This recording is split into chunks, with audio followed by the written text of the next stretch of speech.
soli dan solihah, Allah Subhanahu wa Ta'ala memberikan keutamaan kepada orang yang mau belajar Al-Quran, membaca Al-Quran, dan mengajarkannya. Seperti hadis, khairukum man ta'allamal Qur'ana wa amalah, yang artinya, sebaik-baik kalian adalah yang belajar Al-Quran dan mengajarkannya. Hadis riwayat Bukhari. Bahwa banyak sekali keutamaan apabila kita membaca Al-Quran, walaupun membaca Al-Quran dengan terbata-bata. Apa saja ya keutamaan membaca Al-Quran? Yuk kita simak penjelasan berikut ini.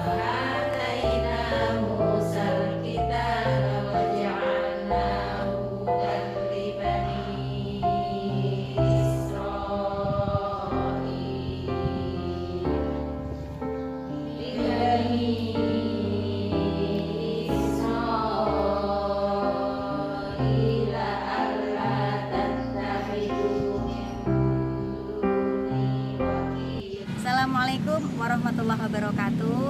Alhamdulillahirabbil alamin, wassalatu wassalamu ala asrofil anbiya'i wal mursalin wa ala alihi wa sahbihi ajmain. Amma ba'd.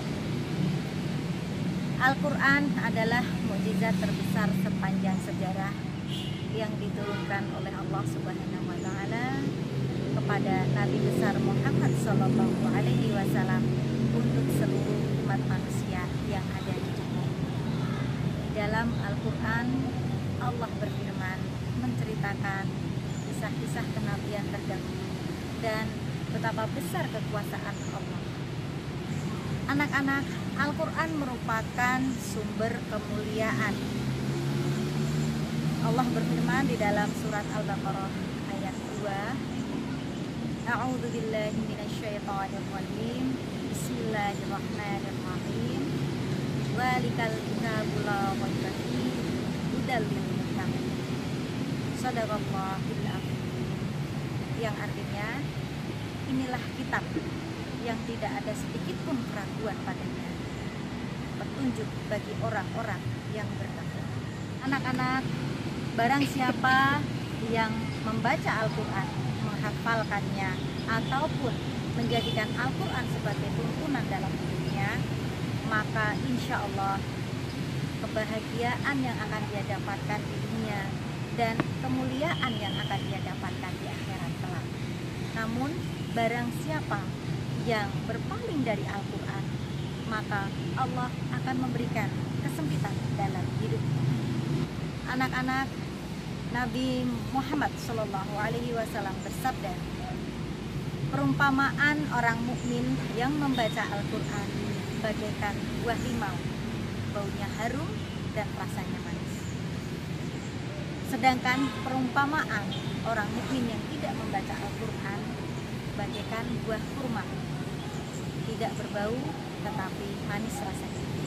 Nah, anak-anak, tahukah kalian apa saja kemuliaan yang akan kita dapatkan kelak di akhirat jika kita sering berinteraksi dengan Al-Quran? Yang pertama, akan mendapatkan kebaikan dan pahala yang tidak terhingga. Nah, anak-anak, setiap orang yang membaca Al-Quran akan menggenggam 10 kebaikan dalam setiap huruf yang dia baca, dan hal itu akan terus berlanjut selama ia istiqomah dalam membacanya. Yang kedua, di akhirat kelak Al-Quran akan datang sebagai pemberi syafaat.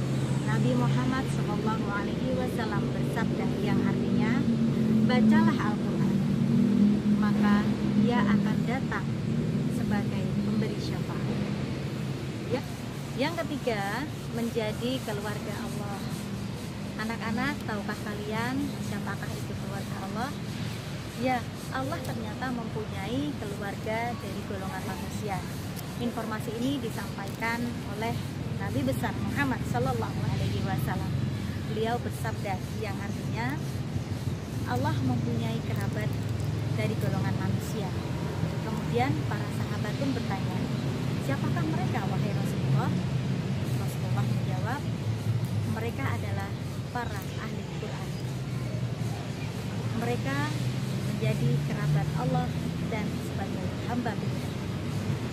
Yang keempat, selain keutamaan yang disebutkan di atas, masih banyak keutamaan yang akan kita dapatkan ketika kita banyak berinteraksi dengan Al-Quran. Para ulama menyebutkan diantaranya yaitu dapat memfasihkan lisan, kemudian dapat melembutkan dan menerangi hati yang gendam. Yang ketiga, dapat mempermudah segala urusan. Dan yang kelima yaitu mendapatkan atau terkabulnya doa-doa atau permintaan kita. Nah, begitu banyak kemuliaan yang akan kita dapatkan kan anak-anak. Nah, tak hanya itu, jika Al-Quran dihadiahkan kepada orang yang sudah meninggal, maka bacaan Al-Quran itu akan menjadi kebaikan tersendiri padanya. Nah, anak-anak, begitu banyak kemuliaan dan keutamaan ketika kita selalu beristiqomah dalam membaca Al-Quran dan berinteraksi dengan Al-Quran, menjadikan Al-Quran sebagai tuntunan hidup kita. Maka sungguh rugi ya anak-anak jika kita tidak membaca Al-Quran. Nah, di bulan suci yang penuh rahmat ini, marilah kita bersama-sama membunyikan Al-Quran supaya keutamaan dan kemuliaan tersebut akan kita dapatkan. Tapi harus ingat ya, ketika kita membaca Al-Quran itu harus ambil dan memenuhi adab-adabnya sesuai dengan firman Allah yang ada pada surat Muzammil ayat 4, warattil Qur'ana tartila, yang artinya bacalah Al-Quran dengan tartil. Alhamdulillahirrahmanirrahim. Itu saja kiranya yang dapat saya sampaikan. Kurang dan lebihnya saya mohon maaf. Wabillahi taufiq wal hidayah.